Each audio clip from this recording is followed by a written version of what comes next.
So in front of me here, we have the Gorguis V2. Well, what's a Gorguis? I'll explain that a little bit to you. I think firefighters watching this video will have a pretty good idea of what most of the surfaces on this tool are used for. But to tell you what a Gorguis is, I'm gonna have to go back and explain where the Gorguis came from. Valgorguina, Spain is where Javier, who founded Valfirist, is from. So of course, that word Gorguis is incorporated into our tool name. That's actually true of all 4 of our versions of the Gorguis tool. There are 4 now. Right now, 2 are available in North America. And that's really just because of the guys in our market and demand. But the Gorguis V2, the reason we call this the V2 is some angles and some nuances of this tool were changed from the original. But this is a cast aluminum head, at least the main component. And then you'll see riveted titanium alloy blades.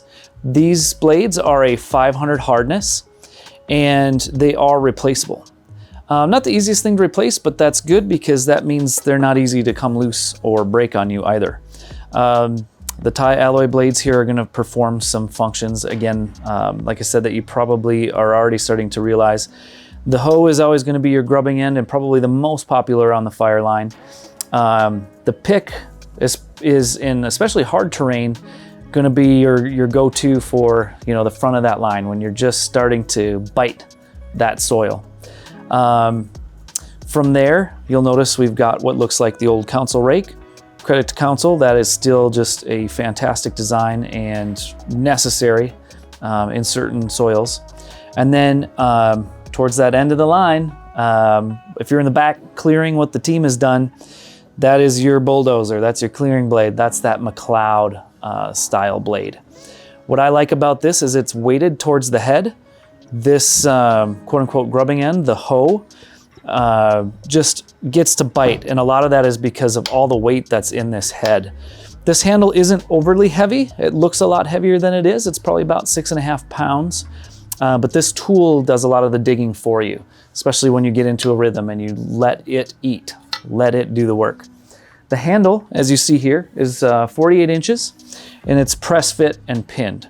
And what I like about that is it tends to remain a very tight fit. If you do manage to break a handle, a little more work to get it out and swap it, but for the most part on the fire line, that's one of the most reliable ways to pull off a handle being very, very stout and well secured. So we'll leave the original Gorguis and we're going to talk about the Gorguis Classic. The Classic is aptly named because the handle it uses is a classic handle. This is a McLeod handle. You'll see the single pin in the center. This one's just finger tight right now. And then the 4-pin set to keep it from rotating. The ferrule on this is very long. In fact, it's going to be identical to a US McLeod handle. And then these are also spring roll pinned in here once you press fit. So our handle has a nice taper. You'll see it gets a little narrower here and then bumps out at the end. Just has a really good feel. That's a 48-inch handle as well. But our head is different. The head is actually cut from a single piece of 450 hardened steel. And that 450 again is a hardness rating. So where these blades are more likely to like chip than they will dent, when you get to this tool, maybe a little bit easier to rehab. Bendable, but it'd be really difficult. That thickness gauge is pretty high. I don't know exactly the thickness of that, but we could look it up for the purposes of the video. You still have a hoe end, but you'll notice the hoe is rockered, and that's going to look an awful lot like a pick hoe, which is a pretty popular item on the market. The pick is still very usable the way the handle's positioned. You'll notice too from this angle, the tool is arced. It's actually slightly arced both directions. We still have, the basis of a council rake, and then the clearing blade is actually tined, which is really handy for a few reasons. One of which is tines will hold a fusee. That just happens to work out. But also, having a flat blade doesn't necessarily do a great job of digging in when you're cutting line.